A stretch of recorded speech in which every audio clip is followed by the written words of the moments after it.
In this video, I'll show you how to stop Facebook friend requests step by step.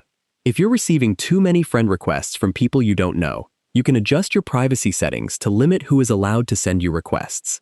To get started, open the Facebook app and sign in to your account. Tap the menu icon, then select Settings and Privacy, and tap Settings.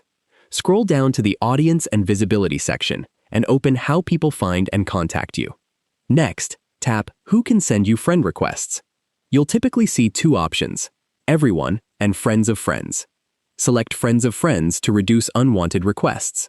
After making this change, only people who share at least one mutual friend with you will be able to send you a friend request. For additional privacy, return to the Settings menu and review options such as Who can look you up using the email address you provided, Who can look you up using the phone number you provided, and Who can see your friends list. Adjust these settings to the privacy level you're most comfortable with. While Facebook doesn't let you completely disable friend requests for everyone, these settings can greatly reduce unwanted requests from strangers.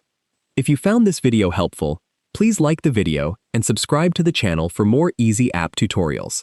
Thanks for watching.